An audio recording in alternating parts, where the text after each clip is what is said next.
Vamos lá então, meus queridos, para mais uma aula de sistemática.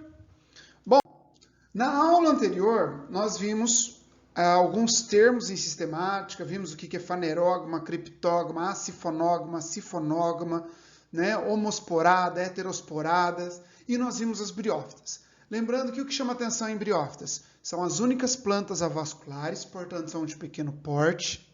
Perfeito? O principal representante daquele grupo são os musgos, são os principais representantes, beleza? Quanto à reprodução, elas precisam de água para reprodução, portanto, elas são acifonógamas, beleza? Elas são homosporadas e é a única planta, o único grupo vegetal que apresenta o gametófito duradouro. Perfeito? Então agora vamos para as pteridófitas, que sem sombra de dúvida eu sempre falo que são as plantas da casa da avó. Por quê? Dificilmente você vai ver uma avó que não tem uma samambaia, né, meu amor? Presta atenção aqui. Olha só. Então, os principais representantes que nós temos aqui são as samambaias, de forma geral. Deixa eu pegar uma caneta aqui. Aí. As samambaias e as avencas. Beleza? São as mais cobradas. Mas é interessante você saber que existem os psilótons, que é essa daqui, e os licopódiums. Beleza? São os representantes mais famosos aí, mas sem sombra de dúvida, quem são os principais? Samambaias e avencas. Perfeito? Aí nós temos uma planta, tá? Que é conhecida como cavalinha. Essa cavalinha, ela chama a atenção por apresentar esse aspecto aqui, ó. Beleza? Ela tem um caulezinho, né? As suas folhas são folhas pequenininhas, ó, ver se você consegue enxergar aqui. Aí, ó. Isso aqui são folhinhas, beleza? São folhinhas em formas de escamas, denominadas microfilos. Micro, pequeno, filo, folha, que são folhinhas em formas de escama. E outra coisa que chama atenção é que essa planta aqui, ela apresenta um estróbilo. Tá? Só que esse estróbilo, na verdade, ele é uma estrutura que vai formar apenas... tem um agrupamento de estrutura que vão formar esporos ali. Perfeito? Não é uma estrutura de reprodução visível, por favor. Não é uma estrutura de reprodução sexuada visível. Tá? Popularmente, eles podem ser conhecidos como juncos de polimento, porque eles apresentam nas suas paredes celulares sílica. E alguns indígenas, eles utilizavam essa planta para polir os seus metais. Essa planta, hoje nós sabemos que ela tem efeito medicinal por ser diurético. Se é diurético, reduz a pressão arterial, tá? Ajuda a reduzir hemorragias e também tem uma excelente ação anti-inflamatória e cicatrizante. Se você for em alguma casa de produto natural aí, você vai ver, não é? Chá de cavalinha. Perfeito? O gênero dela é Equisetum, tá bom? A cavalinha é o gênero Equisetum. Bom, lembrando aqui então, nós temos o seguinte, elas habitam lugares úmidos e sombreados preferencialmente. Perfeito? Preferencialmente. Porém, algumas podem ser encontradas em regiões desérticas, como essa plantinha do gênero Selaginella. Essa daqui é uma das plantas, assim, eu falo que existem algumas plantas que são bem doidas. Essa é uma, beleza? É a Selaginella, ou também chamada de planta da ressurreição ou rosa de Jericó. Essa planta, olha só, ela parece uma bolinha, quando ela está no deserto, beleza? Ela parece uma bolinha, e ela vai sendo levada com o vento. Vai sendo levada com o vento. Quando ela encontra um ambiente com água, como está esse experimento, que inclusive na internet tem, por exemplo, no YouTube tem alguns vídeos mostrando isso daí. Aí, o que acontece? Ela começa a se abrir, começa a ficar verdinha, até ficar desse jeito aqui, com uma capacidade de reprodução. Perfeito? Então, essa é chamada de rosa de Jericó. Aí o ambiente ficou desfavorável. Ela se desprende de suas raízes e é levada novamente com o vento. Perfeito? Então, essa é uma planta que eu falo que é uma das plantas, assim, mais loucas. Você vai ver que tem uma outra que eu vou falar, que é lá em Gimnosperma. Perfeito? Aí nós temos também, além daquelas que vivem em deserto, nós temos aquelas que são aquáticas, como é o caso dessa planta chamada Salvinia auriculata. Ela tem vários nomes populares na nossa região aqui de Maringá, Porto Rico, não é? Ela, na região ali de Porto Rico, ela tem ela é chamada de orelha de rato, perfeito? Então ela é uma pteridófita aquática. E aí, só uma curiosidade, quando você acha um trevo de 4 folhas, não quer dizer que você tem sorte. Ela simplesmente é uma espécie de pteridófita, é a Marsilha quadrifolia. Perfeito? Então, trevo de 4 folhas não quer dizer que você tem sorte, quer dizer que é uma espécie. Ponto. Joia? Em relação à estrutura, meus amores, é o seguinte, olha, presta atenção. A estrutura dela, elas apresentam agora, são as primeiras plantas vasculares na escala evolutiva. Tudo bem? Elas apresentam parênquimas, apresentam epiderme, com estômatos e cutículas, mas eu preciso que você saiba, principalmente, que elas são vasculares. São as primeiras plantas vasculares na escala evolutiva. Coloca ponto de exclamação nisso daí. Perfeito? Então, vamos lá. Em relação à sua estrutura, esse desenho aqui é o desenho que eu faço no quadro, que eu acho que ele acaba sendo um pouco mais didático. Perfeito? Então, é o desenho que eu faço no quadro, esse daqui. É um quadro que eu fiz em um quadro de canetão. Tudo bem? Aí, claro, deu uma melhoradinha na imagem aqui, mas é o que eu uso no quadro. Perfeito? Então, o meu ponto de exclamação típico aqui, né? Ó. Aham! Então, são as primeiras traqueófitas. Coloquei o ponto de exclamação segurando aqui. Isto tudo que você está enxergando aqui, isso tudo é a fase de vida esporofítica da samambaia. Então, é o esporófito, é 2N, é diploide. Perfeito? Então, agora, como elas são traqueófitas, então elas têm raízes, apresentam o caule. Esse caule em especial, como ele cresce paralelamente ao solo, e ele é subterrâneo, ele é classificado como rizoma. Então, o caule da samambaia é do tipo rizoma. E aqui, tudo isso são folhas. Perfeito? Isso que a gente está vendo aqui, ó, são folhas. Uma folha grande dessa pode ser chamada de fronde. Essa folha, ela é uma folha composta, portanto, cada estrutura dessa aqui é um folíolo. E agora, cada folha dessa tem um nome. Perfeito? Por exemplo, essa folha aqui, ela contém essas bolinhas aqui embaixo, perfeito? Que são os soros, ó, tá vendo? Essas bolinhas aqui são os soros. Eu representei aqui nesse desenho, os soros. Por que eu coloquei o ponto de exclamação com a perninha? Por exemplo, ó, eu coloquei ele com a mãozinha segurando traqueófitas e com o pezinho nos soros. Por que eu fiz isso? Porque, primeiro, elas são as primeiras a apresentar vaso condutor. Então, são importantes. São as primeiras a ter vasos condutores. E são as únicas que apresentam soros. Soros são estruturas exclusivas das pteridófitas. Perfeito? São exclusivas das pteridófitas. Então, as folhas que apresentam os soros, aqui, elas são chamadas de esporófilos. Esse filo significa folha. E esporo, esporo mesmo. Então, são folhas que produzem esporos. Então, as folhas que contêm soros são chamadas de esporófilos. Tudo bem? Agora, a folha, essa outra folha aqui, ela ainda não está produzindo os soros. Ela está realizando apenas a fotossíntese. Então, o trofófilo é essa folha. Trofo quer dizer alimento. E filo, folha. Então, é a folha que produz o alimento. Perfeito? Então, aqui eu tenho o esporófilo e tenho o trofófilo.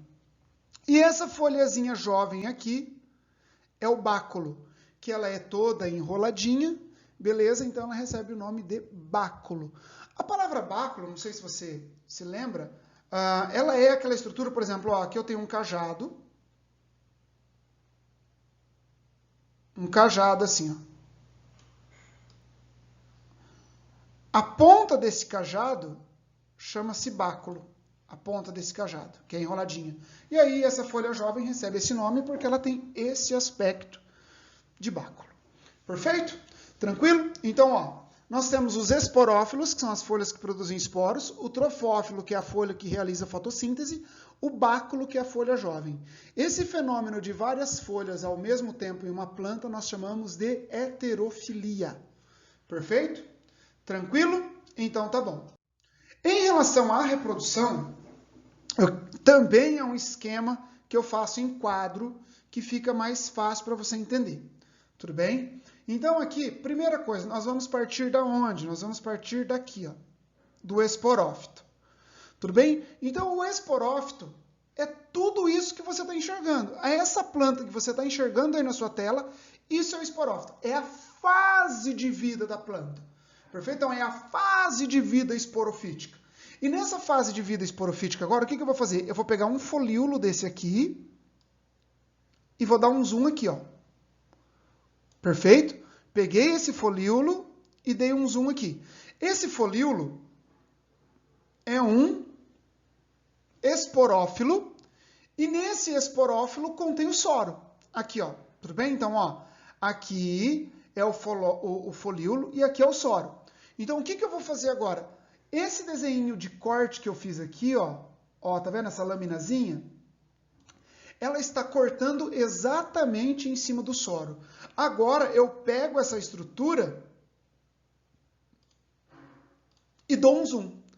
E ao dar um zoom, aquele ali é o meu zoom nervoso, né? Ao dar um zoom nessa estrutura, aqui, olha só, ao dar um zoom nessa estrutura, tá? Essa estruturinha aqui é o soro em corte. Tudo bem? Essa membraninha que recobre o soro é chamado de indúsio, tá? E o soro, na verdade, ele é um aglomerado dessas estruturinhas aqui, ó. É um aglomerado dessas estruturinhas chamadas esporângios. Tudo bem? Esporângios. Então, eu gostaria que você soubesse o seguinte. Na botânica, o termo ângio, aqui, tá? Nós interpretamos como proteção ou que abriga. Tudo bem? E esporo, esporo mesmo. Então, o que é o esporângio? O esporângio é onde abriga os esporos, é onde os esporos serão formados. Perfeito? Dentro desses esporângios aqui, dentro desses esporângios, estão presentes os esporócitos. Esporócitos aqui, ó. Esporócitos. Perfeito? Ó, os esporângios são diploides. Os esporócitos são diploides. Se você tiver um lugarzinho no seu caderno aí, anota. Os esporócitos, eles podem ser chamados também de células mãe dos esporos. Pode anotar isso em algum lugar aí. Células mães dos esporos. E são esses esporócitos que vão passar por meiose. Aqui é uma coisa bem importante. São as únicas células de um vegetal que passam por meiose. Perfeito? Todo e qualquer outro lugar do vegetal vai passar por mitose. Tá bom? Então, esses esporos que estão aqui, dentro do esporângio, deixa eu pegar outra cor. Dentro do esporângio, esses esporos agora, eles vão passar, os esporócitos passaram por meiose, geraram os esporos que estão dentro desses esporângios e agora eles vão ser levados com o vento. Esses esporos, ao serem levados com o vento, eles caem em um ambiente úmido e favorável e originam um gametófito monóico, ou seja, um gametófito hermafrodita, tá? Esse gametófito, ele é cordiforme. O que é isso? Cordiforme. Cor de coração, forme, forma. Porque ele tem um aspecto de coração bem parecido com esse que eu desenhei aí para vocês. Ó, agora aqui é a imagem dele. Tudo bem? Então, nessa imagem, você pode ver... Deixa eu apagar aqui. Pronto. Você pode ver esse aspecto cordiforme. Perfeito? Então, essa imagem que está aí ao lado é o prótalo. Tudo bem? Nesse prótalo, na região aqui, ó, nessa regiãozinha aqui, ele apresenta o aparelho reprodutor feminino. E nessa porçãozinha inferior, o aparelho reprodutor masculino. Ou seja, aqui aparelho reprodutor masculino e aqui aparelho reprodutor feminino. Perfeito? Então, aqui dentro eu tenho o arquegônio. Lembra, o arquegônio é o que mesmo? O gametângio feminino. Então, aqui eu tenho o arquegônio, que é o gametângio feminino. E aqui eu tenho o gametângio masculino, chamado anterídeo. Então, o gametângio masculino, o anterídeo, produz os anterozoides, que são gametas flagelados, e o arquegônio produz o gameta chamado oosfera. Perfeito? Que está aqui dentro, e aqui os gametas flagelados. Lembrem-se, se ele é flagelado, ele vai precisar do que para a fecundação? Precisa de água. Por quê? Esse cara agora, então, com a água, ele vai nadar por aqui, ó, ele vai sair por aqui, vai ser atraído até a oosfera, beleza? Através de um quimiotactismo, e a partir daí, então, vai acontecer a fecundação. Deixa eu apagar isso aqui, pronto, para a gente dar prosseguimento. Então, para que ocorra a fecundação, é necessário a presença de água, beleza? Formando, então, o zigoto. O zigoto está se formando aqui, então. Agora, esse zigoto ele passa a passar por sucessivas mitoses, beleza? Originando um esporófito jovem. Então, ó, o que aconteceu até agora? No esporófilo, que contém os soros, contém os esporângios. Dentro dos esporângios eu tenho os esporócitos, que por meiose geram os esporos, que são levados com o vento e geram o gametófito chamado prótalo, que é monóico e tem forma de coração. Lá eu tenho a oosfera e o anterozoide, que através da água passam pela fecundação e formam um zigoto, formando daí também um esporófito jovem. Aqui está o esporófito jovem, que começa a se formar, dando origem, então, ao esporófito adulto. Então, eu acho que essa é a mais importante, porque a partir dessa reprodução, você vai saber todas as demais. Eu falo para você que se você sabe a reprodução de pteridófita, as demais são muito simples, perfeito? Então, essa é muito importante. Você não pode sair dessa aula sem saber esse conteúdo aqui. Você não pode, perfeito? Então, tá bom. Agora, aqui tem um esquema de livro, né? Se você quiser seguir, ó, tem um esporófito, aí ele já pula direto para o esporângio, que vai produzir o esporo por meiose, aí vai fecundar, vai germinar, formando o prótalo. Esse prótalo vai formar o arquegônio e o anterídeo, e os anterozoides através da fecundação. Aí tem a formação do zigoto, esporófito jovem, e aí sim, o esporófito. Então esse é um esquema de livro. Aquele é o esquema que eu uso em sala de aula, beleza? Aquele eu quero que você passe para o caderno. Então aqui, primeira coisa, a partir de agora, todos os vegetais apresentam esporófitos duradouros. Lembra que lá no desenho anterior eu tive que dar um zoom para você enxergar onde está o anterídeo e o anterozoide, que não dá para você ver a olho nu? Lembra na foto que eu coloquei também que não dá para ver a olho nu? Então, como o aparelho reprodutor é escondido, são criptógamas. Precisam de água? São acifonógamas. Nessas plantas, a maioria são homosporadas, a maioria, mas existem algumas heterosporadas, como é o caso da selaginella e salvíneas. E, por favor, essas plantas são vasculares sem sementes. Perfeito? Ponto de exclamação aqui, tá mais louco que a Britney. Joia? Bora lá então.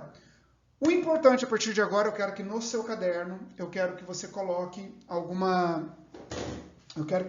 aí um lembrete, beleza? Eu quero que você coloque aí um lembrete no seu caderno e faça algumas coisas aí para ele ficar bem destacado. É o seguinte, a partir de agora você tem que gravar o seguinte, ó.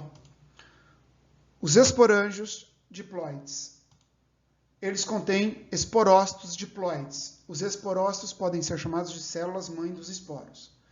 Esses esporócitos são as únicas células que passam por meiose e geram os esporos. Os esporos, através de mitoses, geram os gametófitos. Perfeito? A partir de agora, olha só aí, ó, importante, beleza? A partir de agora, você vai ter que gravar isso. Tudo bem? porque todas as reproduções vão precisar disso daqui em gímnio e em anjo. Tudo bem? Tranquilo? Então isso é muito importante. Em relação às importâncias, algumas plantas têm báculos comestíveis, mas óbvio que você não vai sair comendo báculo de samambaia por aí, tá? Porque fala, ai, meu professor falou que báculo é comestível. Tá, alguns. Outros podem ser cancerígenos, então não é uma boa ideia você sair comendo báculo por aí. Perfeito? Ornamentação, então ela gera renda porque são ornamentais, podem ser vendidas, etc e tal. Esses aqui são os xaxins. Na década de 90, essa planta ela entrou na lista de plantas ameaçadas de extinção, porque eles cortavam esses caules aqui para fazer vasos. E adivinha, para plantar o quê? Samambaia, beleza? E era um excelente vaso também para plantar orquídea, perfeito? Só que como essas plantas elas têm um crescimento muito lento, ela entrou em risco de extinção. Por quê? Eles entravam na mata, cortava e vendia. É que, como essa planta ela cresce em média 0,8 centímetros por ano de diâmetro, perfeito? Então, uma planta para ter um vaso de 50 centímetros de diâmetro aí, ela teria mais ou menos 50 anos de idade. Perfeito? Então, é por isso que ela foi, na década de 90, ela entrou como na lista de planta ameaçada. Você não pode cortar para fazer vaso. Aí foi substituído por vaso de casca de coco, entre outros. Você pode ter um xaxim na sua casa, mas plantado lá. Beleza? Você não pode fazer vaso de xaxim, tá bom? Essa daqui é uma espécie de onde se extrai essa substância chamada filicilina, que é uma substância que é utilizada para o combate a teníases. Tudo bem? Então faz um vermífugo. E assim nós terminamos, então, Pteridófitas. Essas aqui são as referências utilizadas para essa aula. E aí nós terminamos Pteridófitas, então, e a próxima aula é Gimnospermas. Perfeito? Até mais!